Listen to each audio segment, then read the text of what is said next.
going on? It's Keisha. Welcome to the show under the Abba Keziah. Okay, so if you want the latest trending news, okay, the most controversial things you could think of, this is the place to be, and I'll break it down to you with common sense. All right, so I'm gonna be speaking about Chuck E. Cheese mascot. Okay, every little boy's girl dream mascot, Chuck E. Cheese. Okay, maybe not their dream mascot, but anyway, they're excited to meet Chuck E. Cheese, right? Okay, so there's this black woman. We're gonna take it there. She took her baby girl, cute little girl, you guys see her on the video, cute little girl, to see and meet Chuck E. Cheese. And guess what he did? He ignored her. She was like, give me high five, high five, high five. And he was like, I don't see you, little, you know what I'm gonna say. And I had to just shake my head, and I'm just like, ma'am, this is not the first time black children have been mistreated, ignored at these events.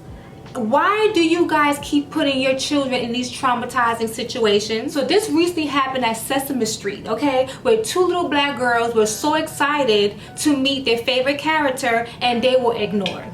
Why does this cycle keep repeating? I'm not understanding that.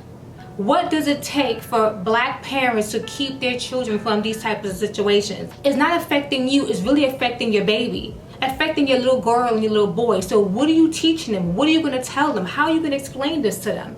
Are you teaching them that there's a world that we live in that have a certain group of people or a certain mindset instilled in people that hate another group of people for the color of their skin? Are you putting your children on to game? Or you're schooling your child? Stop trying to baby and cradle your baby. They're getting older. They have to know what's up.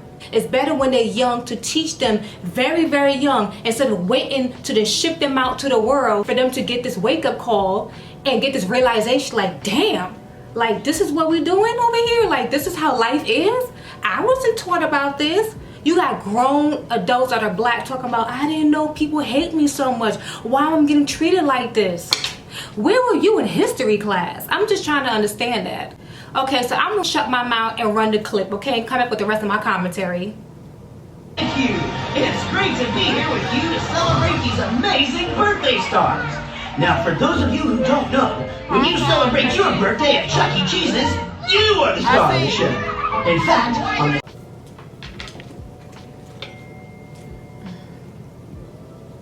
Okay, so you guys seen the video clip of the little girl. She seems so excited and raising her hand to get the little high five. I hope my deodorant.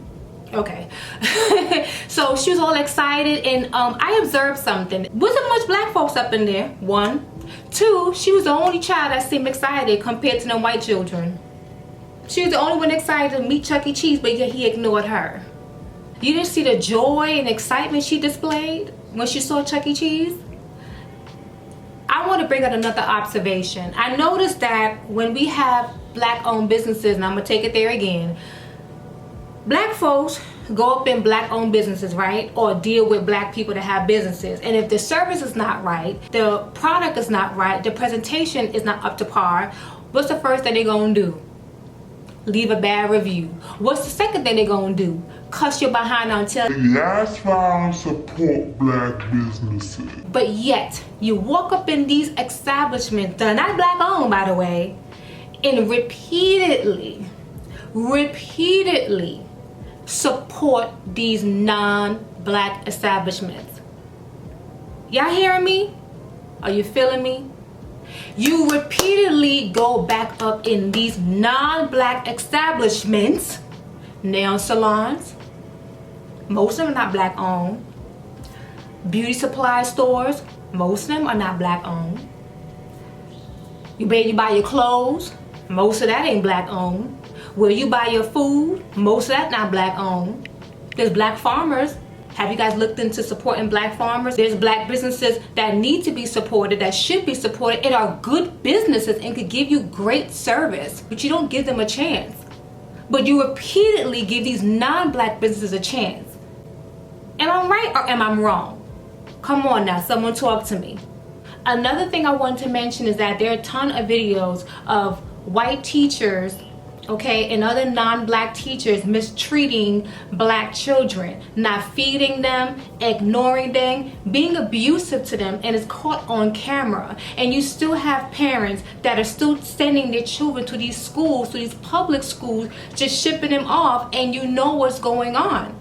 You know what's going on, and you're still repeating the same cycle all over again. Instead of homeschooling your child or finding a better quality school for your children, no, you're going to take them to another school, if you do take them out that school, and take them to them same faces that abused your child previously before, okay? So it makes no sense. That's another point I want to bring us. I want you guys to think about that. I just think it's really a shame that we constantly put ourselves and our children in these ridiculous situations that could be avoided. But it's something with our mind where we feel like, oh, we have to be up under these people. We have to integrate with these people. We have to support and mingle with these people. But where's that same mindset when it comes to our own people?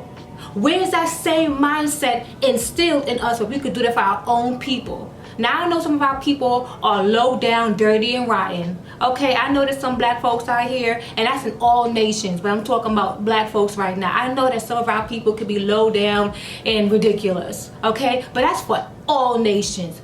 Every nation have their goods and have their bads. But yet we still support them. Stop putting your children in these situations, or at least teach them what they could be experiencing from young. Because when a child is young, they're more fragile. If you teach them and if you give them a heads up ahead of time, prior to them getting older and going on their own, they know what to expect. They know how to handle certain situations. It's true. It's true. You know? So my thing is this.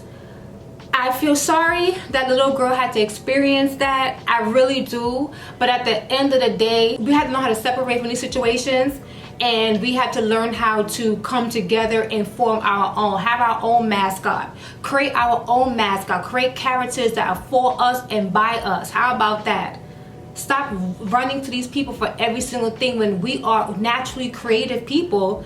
You know, black folks are one of the best creators of all time. Lies or truth? You know, black folks are one of the greatest creators of all time. Why don't we come together and just, you know, make things for us, by us, and we don't have to run to anyone else for the things that we need. Now, there's things that we do need that has to come from the other nations. There's nothing that we can really do about that. But if we put our mind, okay, into entrepreneurship and bring forth unity and and innovate with one another and just bring that creativity to life, we'd be unstoppable, and we wouldn't have to worry about nothing and no one else. We could grow our own food and we could buy from each other. I'm for it. I'm with it. Bring it. Let's go. Let's go. I'm excited for that. You know what I'm saying? But it's a mindset.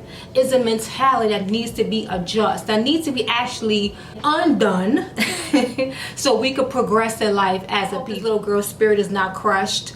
I hope that she still keeps that beautiful, angelic smile that she has. She was like, look. And the mother's like, yeah, I saw that. I mean, that was just, you know, and she looked like she still had a good time. I believe she still had a good time even after being disrespected and ignored. But it's okay. She could tell Chuck E. Cheese, that mascot, to go to you know where.